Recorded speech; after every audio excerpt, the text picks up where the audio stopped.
Hey, you can imagine getting a hold of everybody, Janet. One day, I'm gonna rise up singing. One morning, I'm gonna rise up singing. One day, I'm gonna rise up singing. One morning, one day, I'm gonna rain down glory. One day, I'm gonna rain down glory. One day, I'm gonna rise up singing. One day, I'm gonna rain down glory. One day, I'm gonna shine like heaven. One day, I'm gonna shine like heaven. One day, oh, I'm gonna shine like heaven. One day, I'm gonna shine like heaven. One day, I'm gonna shake the world. One day, I'm gonna shake the world. One day, I'm gonna rise up singing. One day, I'm gonna shake the world. Thanks. Oh. Thank you.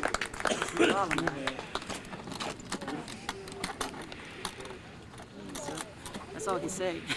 Bye. Thank you a lot. Can you practice for me? Okay. Spencer was real, for me at least, he was a real inspiration. He was there whenever we needed him. He was there for all the students who were trying to democratize this university, trying to make this a better place for all of us. And he really gave me a lot of support. Gave me some encouragement and confidence that my ideals were right, and that gave me a sense of history. Gave me a sense that I wasn't alone in this big struggle. So I'm going to miss his solidarity with the Green Party, with the PSA, and with the UNM Greens very much. 21 years ago, so I don't know him as well as the rest of you know him. But there is one thing that I remember, and this is a legacy that he's left that remains printed in the catalog of the university. It's the fact that a student can minor now in peace studies, and has been able to minor in peace studies for a number of years. Now, we had a committee that consisted mainly of faculty and a few administrators and a couple of people from the community, and Spence. We had endless meetings, it seems to me, endless meetings about how to establish the Peace Studies program, and especially the Peace Studies minor. And I remember that Spence would become very, very irritated and finally get up and say, "The world is aflame. Tomorrow the world may be destroyed, and you can sit here debating just exactly what peace studies should be."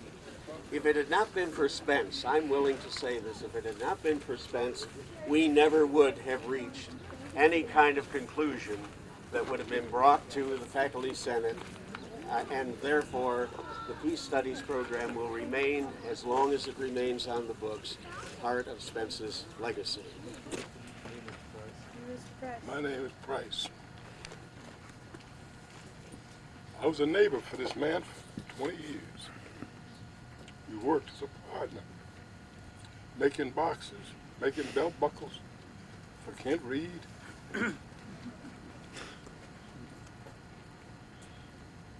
Well, I don't know if this is the sunset of an old life or sunrise of a new one. Only Spence would know that. But if something needs straightening out over there, I bet you'd be right in the middle of it. Say that. They asked me to sing or play. I don't know if I got it together enough to play anything or not. But I thought about singing. Yeah. Oh. And I wondered what would be appropriate. Spence was a blues man, good one. But to sing the blues at a time like this didn't seem fitting. But there was one song that Spencer all over. I'll try. Heaven, please send to all mankind understanding and peace in mind. But if it's not asking too much, please send me someone to love. Show the world how to get along. Peace will enter when hate is gone. And if it's not asking too much, please send me someone to love. Just because I'm in misery, I don't beg for no sympathy. But if it's not asking too much, please send me someone to love. Thank you all very much. Thank you.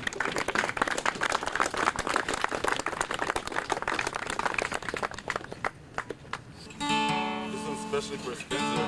It's a prayer song, but it's an Indian prayer song.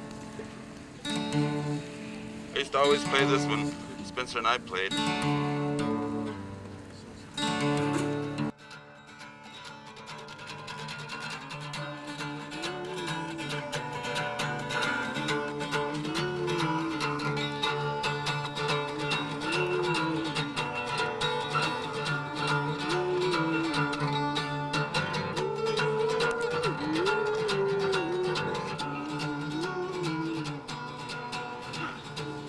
Spencer and I met Spencer in 1967.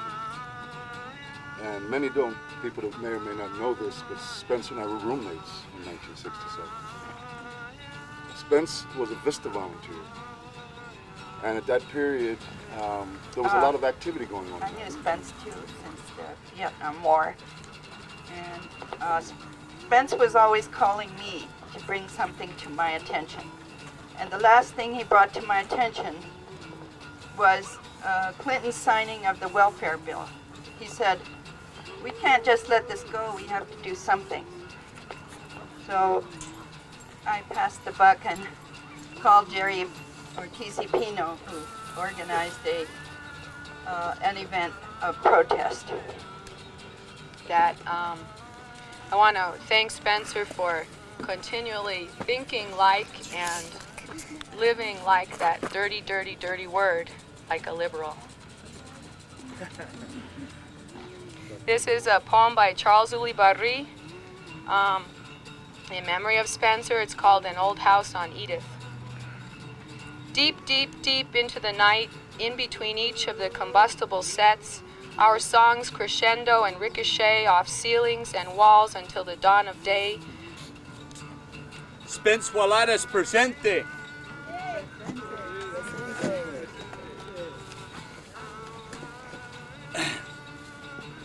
Treaty rights, anti-fascist organizing, Zapatismo, nuclear winter. Ho, ho, Ho Chi Minh, the NLF is gonna win. We chanted that together in 1968, 69. Being creative is a very intense thing. Some people can imagine, especially when you're an artist and you're involved in politics. I met Spencer in Santa Fe in 1990. We were doing the same thing. We were laying out our paintings, trying to sell them. And he's one guy who could really relate to the things that I would talk to him. We would talk and we could really relate. He's very universal. I saw Spence happier than I ever saw him before in my life. This was in 1983, and there were lots of demonstrations, huge ones in Europe, against nuclear weapons. And we had a little one out here at the base. There were about 250 people out there. And 20 or 30 of us were going to sit down in the street and block the cars going into the Wyoming gate of the base. And as we linked arms and went and sat down, Spence was set up there with his video camera, and as soon as we sat down, pandemonium broke loose. And he was in seventh heaven. He was turning that video camera every direction and just filming like crazy. I'd like to read just one paragraph from Spence's book, The Nuclear Winter and the Public Good is the title. This was published in about 1985. But a whole species will fall victim to the consequences of war, which is now total. He clearly saw the difference between the old battlefield concept where forces met on the field, soldiers, and killed each other, and saw that it meant total war. It was toward the end of 1982, first part of 83. He went to the border of Guatemala in the state of Chiapas, Mexico, and recorded some truly amazing testimony of what was happening in Guatemala at the time. He did a videotape on the Guatemalan refugees, and it was an ordeal getting it out, but he got the word out, the truth about horrendous massacres.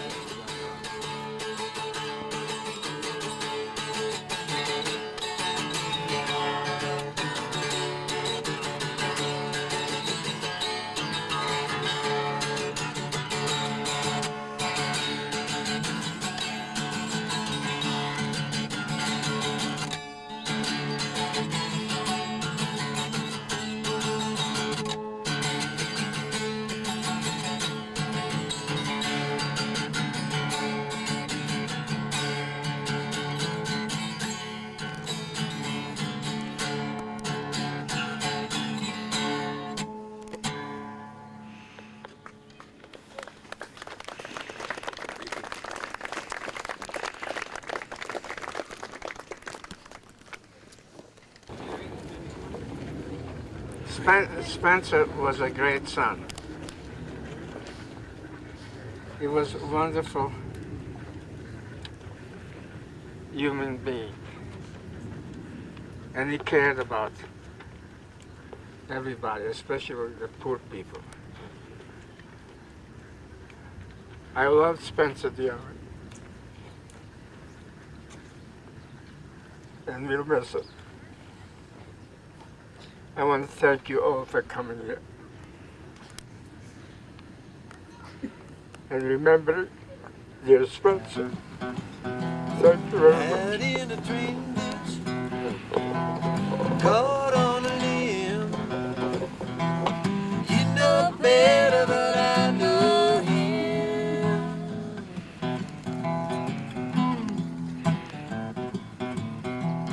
Like I told you what I said, steal your face right off your head.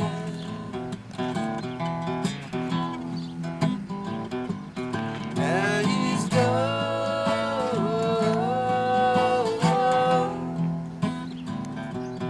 Now he's gone. Lord, he's gone.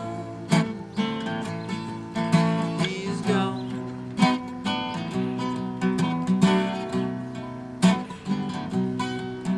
Like a steam locomotive rolling down the track. He's gone. He's gone. And could I say something? I understand that the Kaddish is a praise to God, and you praise God so that you don't curse him for taking away your beloved.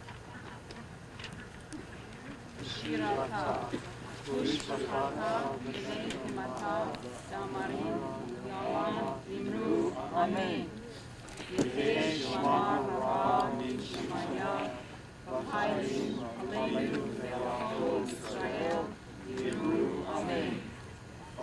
Shalom. May you establish peace in the heavens, grant peace unto us, and to all Israel, and say ye, Amen. This is the fourth day of Hanukkah, and one of the messages of Hanukkah is rededication, and that Hanukkah celebrates the end of a war and a reconsecration of the Jewish people who survived the war with the Greeks. But part of the message of rededication is that the battle goes on. That it wasn't the last battle for the Jews against the Maccabees, and it wasn't the last battle that Spencer fought. And I think it's good to remember that this time of rededication is we as the radical progressive community in Albuquerque can rededicate ourselves to keep fighting. I feel moved to say thank you all who have gathered here, and I, in the spirit of Spencer, would like to capitalize on the good spirit that's gathered here.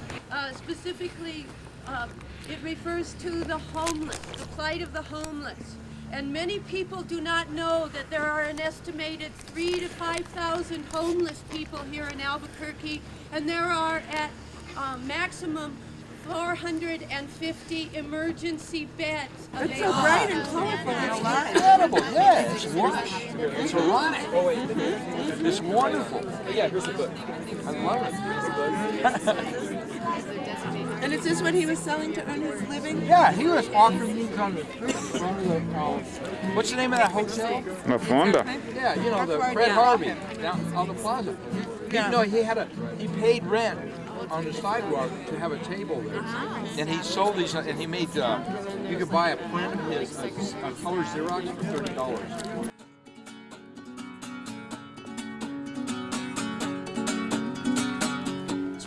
Is a dagger, and I cut your life in two.